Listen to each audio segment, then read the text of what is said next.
Hello and welcome to our interactive lessons course. In this episode we will talk about quadratic equations, and to solve them we will use a brand new way.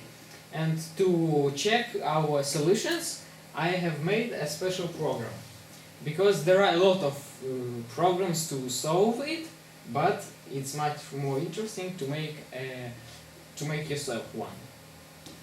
So this is how it works. In main function it takes input or the values, then it calculates discriminant, and then if discriminant is less than 0 then we have no solutions in this case. Then if discriminant equals to 0 we calculate our 1x and output it. Then if discriminant is not less than 0 and doesn't equal to 0, then we calculate 2x's and output them. Then we check whether the user wants to solve again. If no, then we exit. If he wants, then we go again to input and everything repeats. Now I will show you the source code. It's made using C++ programming language. In this source code we just have our input here, then we calculate our x's, and then we do some actions depending on our discriminant. We also have a special function called reduction to simplify the fractions. And now my friend will solve some quadratic equation using this new way. Hello. Now I'm going to use Viet's theorem for the case of non-reduced quadratic equation, and basing on the whole theory I will introduce the way new method to solve quadratic equations. Now, as you can see, we have prepared a number of different equations, and now using our dice we'll randomly choose one to solve. 5. It appears I have to solve equation number 10. Here it is. Firstly, I rewrite 1. Now, as you know, to make an equation reduced, I simply need to divide the whole equation. It means all the coefficients by 4, by a coefficient. But now we prepared a surprise for you. I multiply the c coefficient by 4. No, I don't think that you will get the same roots as if you would solve this equation, because you have completely changed it. That's right, I'll keep that comment in mind and mark my new axis with a dot. And how about this axis? And this one's too, sure.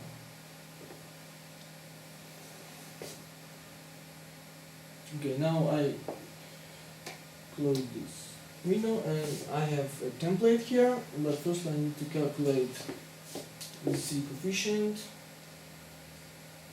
It is 72. Now I'm simply using the Viet's theory for finding the sum of axes with dots and the product. So the sum will be 17 and the product equals 72.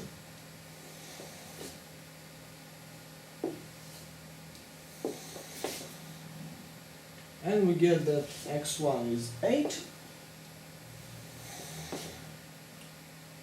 and x2, with dots of course, is 9. Now I need to return the x's to the first ones without dots, and if I multiplicate it here by 4, for example, I'll divide these ones by 4. And I get 2 and 9 by 4.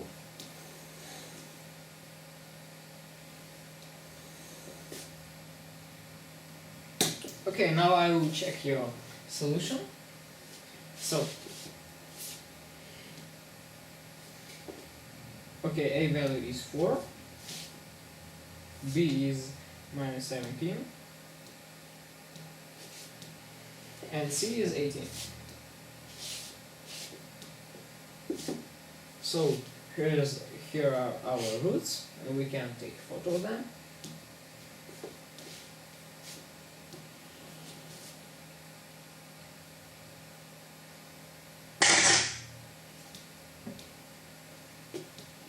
Now we put them here, and we can compare our roots, and we see that x1 is 2 and x2 is 9 by 4. Okay, I see that my colleague doesn't believe me, so I think I can prove that my method is right by solving another one. You may throw your dice yourself. Okay. 6, 2, So we go to the 8th one.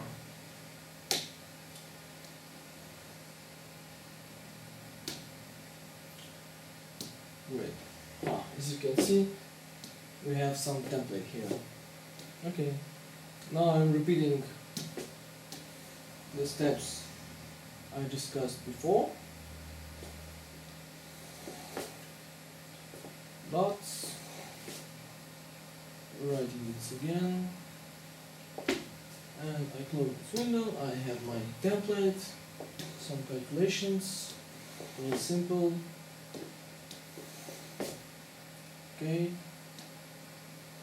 Now I think I don't need these ones anymore, so I simply write those axes. So x1 dot is minus 10 and x2 dot is 6. And returning the true values to the x's, dividing by 12, so which is minus 5 divided by 6.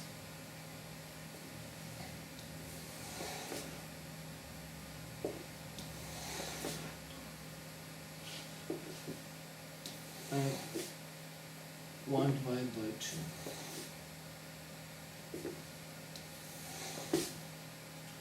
Check it out. Okay, so once again, we'll check it. We want to solve it again. So we type y. Now we need to enter our values. Our A value is 12. B is 4. And C is minus 5. So we have got our answers. We take a photo of them.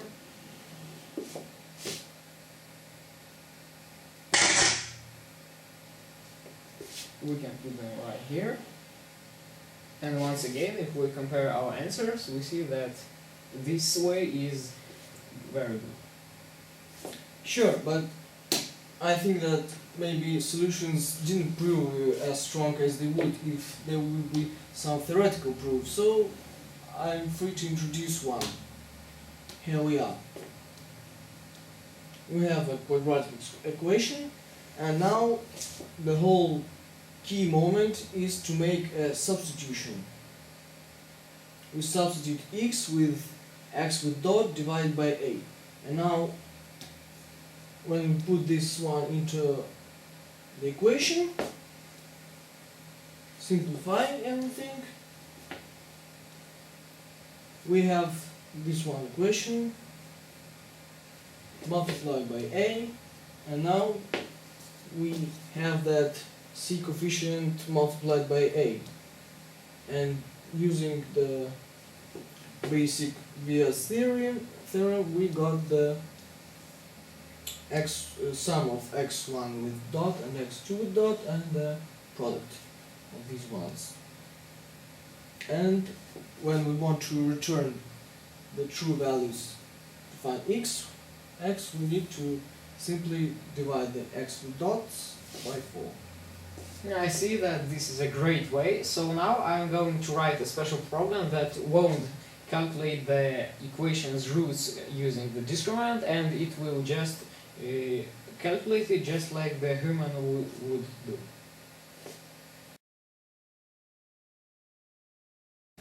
Hello again, I have recently made a new program. Now it doesn't solve our quadratic equations using discriminant, it uses the method that my friend had introduced. So now we'll randomly pick an equation to solve. 4, 2, So we go to the sixth equation.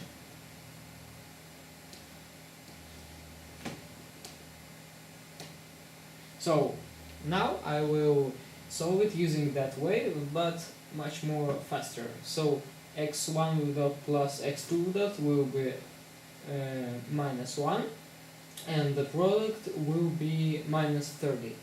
So x1 dot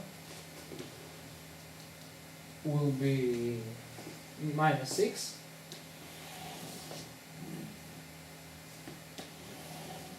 and x2 dot will be 5. Now we need to divide x1 dot and x2 dot by 3.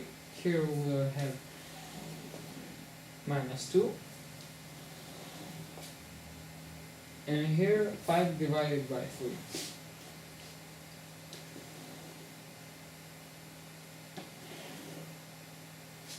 Now we'll check our solution using my program. We'll enter all the values. X is 3, A value is 3, B value is 1, and C equals to minus 10. Here we can also see our x's with dot values. I will take a photo of this.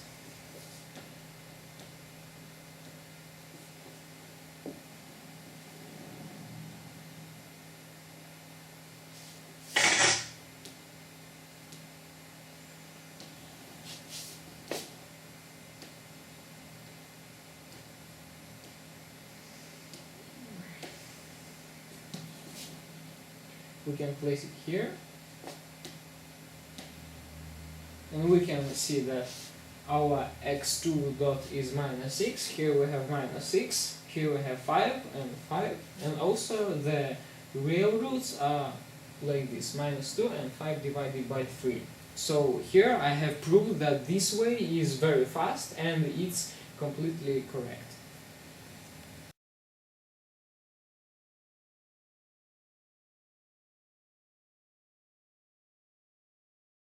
We're continuing our interactive lesson tour.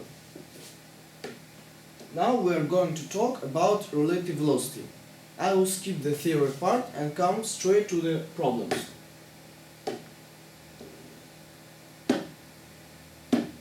This is the first one.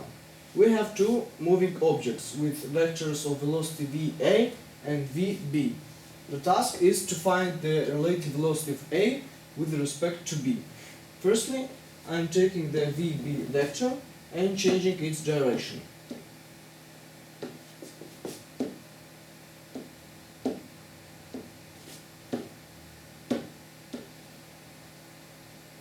Naming my vector VB with minus as the direction is changed. And now I'm making a sum of two vectors, VA and minus VB. Here it is. I have an answer. Again, we have two same objects, but the task is reverse. We need to find the relative velocity of B to A. I'm taking the VA vector and once more changing direction.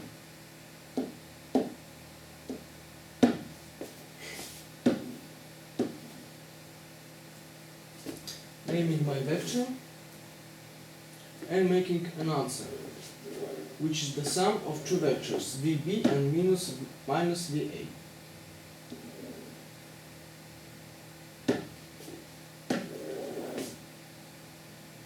Now I'm going to compare the answers. Copying this vector,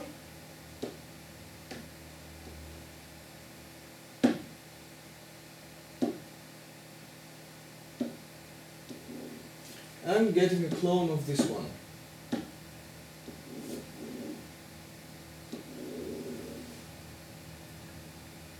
As we can see, two vectors are collinear, which means the task is completed correctly. Now we'll apply our knowledge in real life. Here is a problem about an ice boat.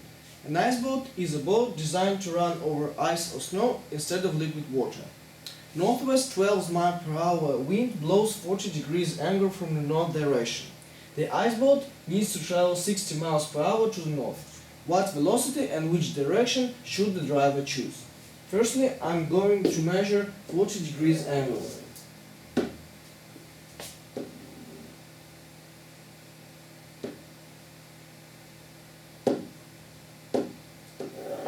Here it is. Now I'm rotating it to measure from the north and taking my wind vector.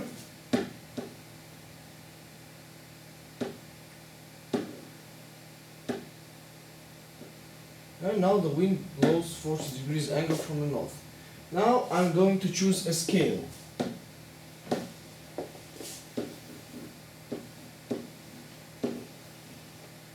It will be 1 centimeter, will correspond magnitude of velocity equals 6 miles per hour.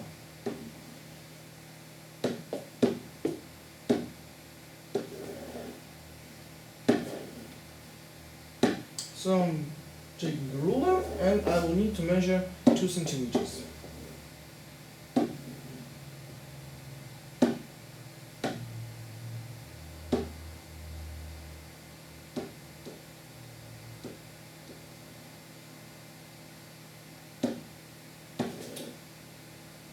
Great, now I have my wind.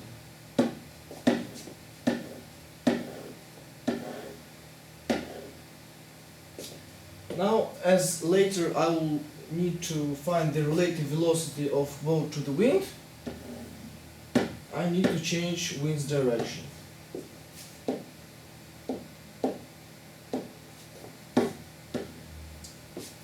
Now we'll make boat's vector.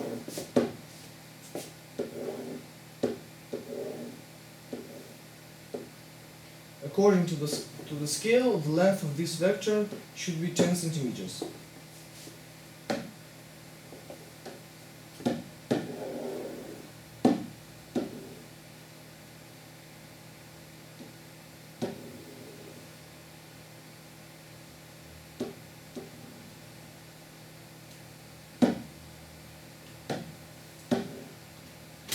Now I'm going to name my vectors. This will be minus VW and this is VB, boat's vector. And now I'm making the final vector, relative velocity of boat to the wind.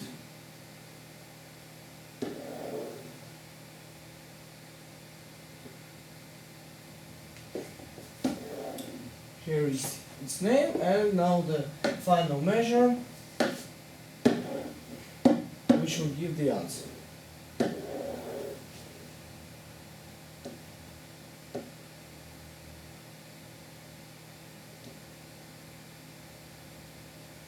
So the length of this vector is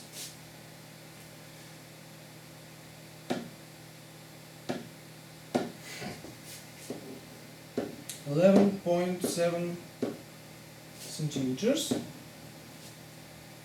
and this will correspond approximately 70 miles per hour velocity. Now I'm going to call my colleague who will use And mathematics. how with our angle? I'm sorry, now I'm going to measure the direction the driver should choose.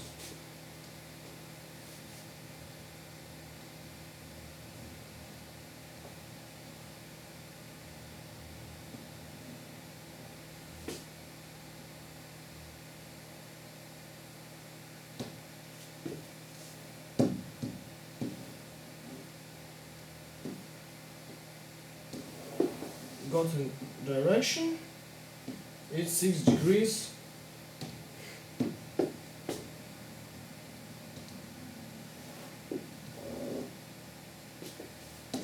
So the answer is 70 miles per hour velocity and 6 degrees angle. Now I'm going to call my colleague who will use mathematical methods to solve this problem once again and compare the answers. As we have already solved this problem in physical way, we will solve it mathematically, and we will start by calculating the biggest side of the triangle using cosine theorem. So we have that our squared biggest side of the triangle equals to the sum of squared other sides of the same triangle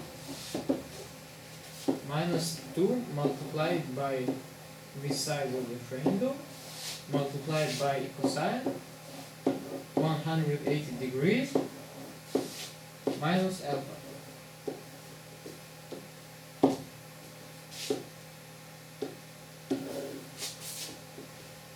I will place it here and make smaller.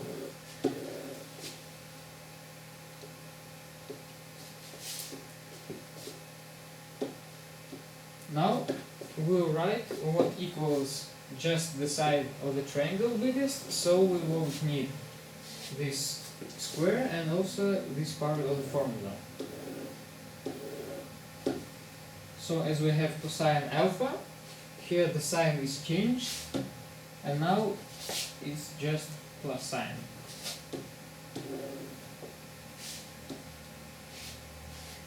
Also, everything must be under square root.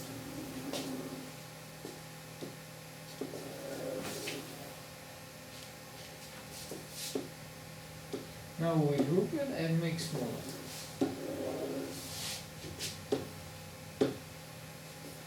Our next step is to calculate the biggest side of the triangle. It equals to squared 12 plus squared 60 plus 2 multiplied by 12 multiplied by 60 and multiplied by cosine 40 degrees. And this must be under a square root. Now we open calculator and calculate this. So squared 12 plus squared 60 plus 2 multiplied by 12 multiplied by 60 and multiplied by cosine 40. Now we need to take the square root, and here it is. We copy it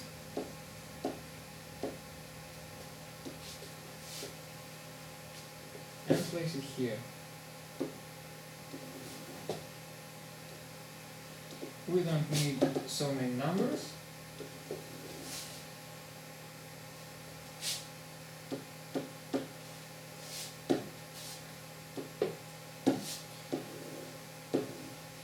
So again, we will write that the biggest side of the triangle equals to 69.62, and that is approximately 70.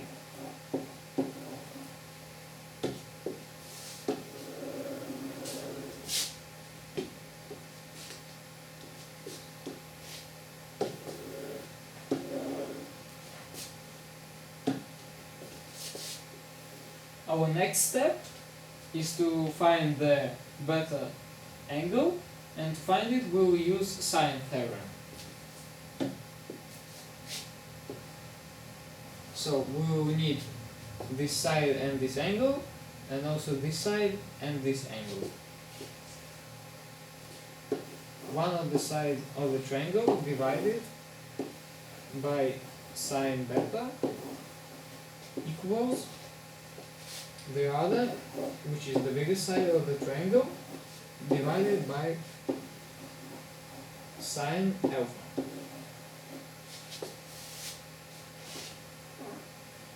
Now we'll write what sine beta equals in numbers. And it will be 12 multiplied by sine 40 divided by the bigger side of the triangle.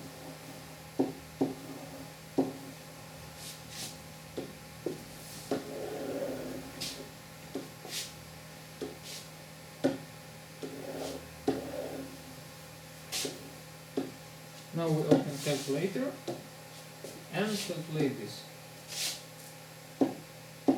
12 multiplied by sine 40 and divided by 69.62, and that equals this number.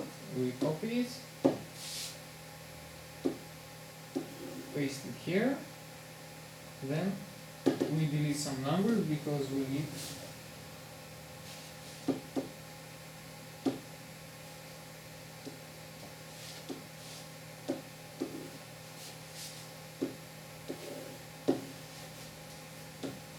again. We write that sine beta equals 2, and now we have sine beta, and to find angle beta we'll inverse it. So here's the answer.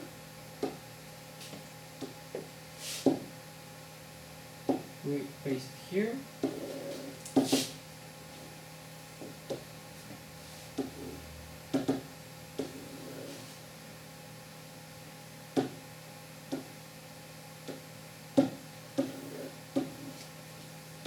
And now we can write that our angle beta equals to 6.36, and that is approximately 6 degrees.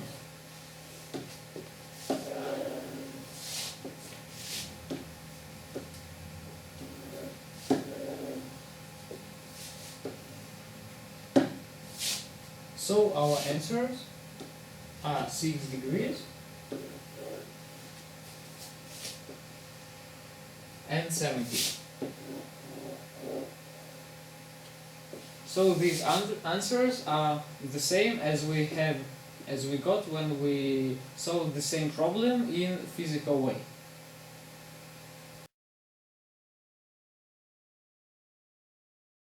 Hello again. Yesterday we solved a problem where we had to use our sine or cosine theorem.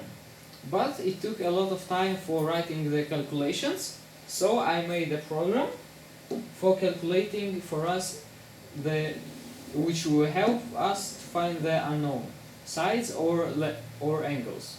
We have the choice of the theorem, and then we have the input, and also if we have chosen to use the sine theorem, we have two options: to find the angle or to find the side, and then we have to give the corresponding input. Now I will calculate using my program. We'll start from the cosine theorem. The first side's length is 12, and the second side's length is 60. And the angle between the sides is 140. Sorry, the angle is wrong. Oh, I made a mistake, so I need to give the input again. 12, 60, and 140. Here is the answer. We'll take a photo of it.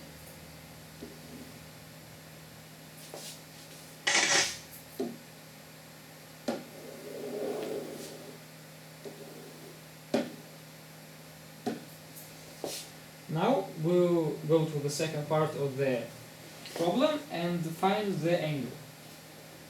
We'll be using the sine theorem, and we'll need to find the angle. First side's length is 12, Sorry, the first side is 69.62 and the second side is 12. And the angle which is opposite to the first side is again 140. And here is the answer. Again, we take a photo of it.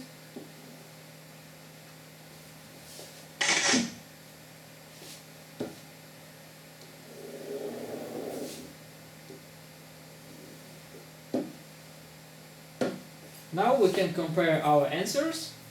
Here we have 69.62, that is approximately 17, and 6.36 is approximately 6. Now, using this informatical method, we can see that the answers are perfectly agreed, the informatical method and the physical method.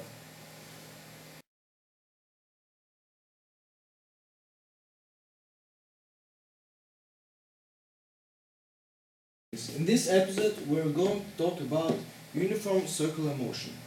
Let's take a look at the picture.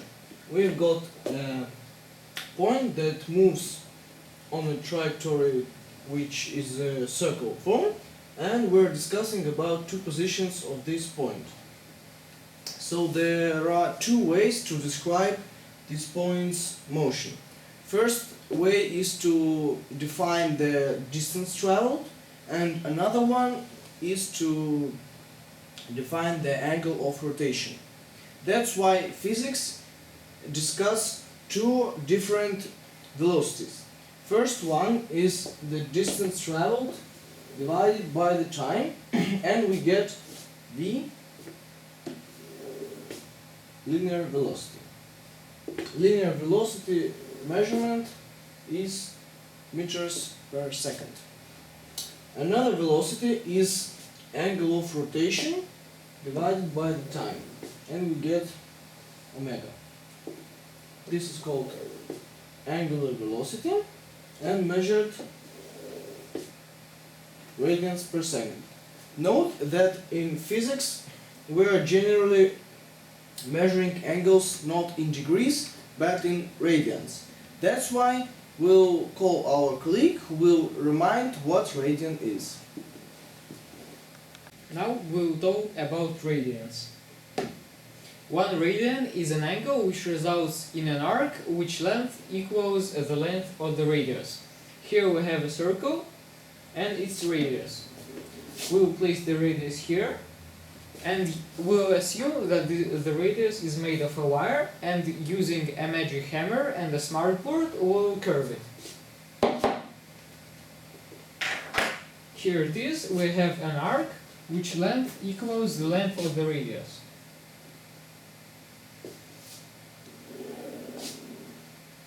Now we'll place the radius here to make an angle.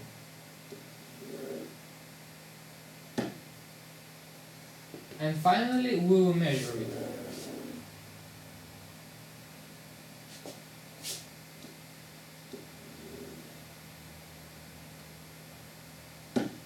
Here we have our angle, which equals 57 degrees. So here we have 1 radian angle, which equals approximately 57 degrees. To define it better, we can use protractor, and to do so we'll use a formula. The formula says that 1 radian equals 180 degrees divided by pi. To calculate it, we'll use calculator. 180 divided by pi equals this, and now we'll convert it to degrees, minutes and seconds. We'll copy the answer and paste it here.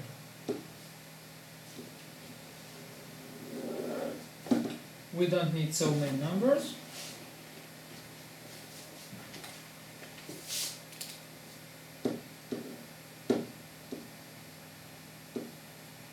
And now we need to add the corresponding symbols.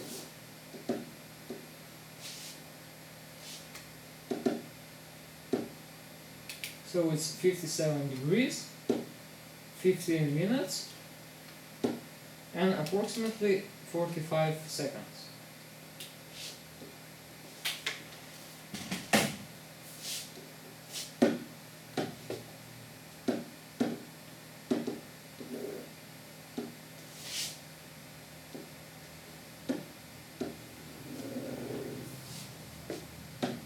So 180 degrees divided by pi approximately equals 57 degrees, 17 minutes and 45 seconds. Now, as we know what radian is, we can use it while solving physical problems.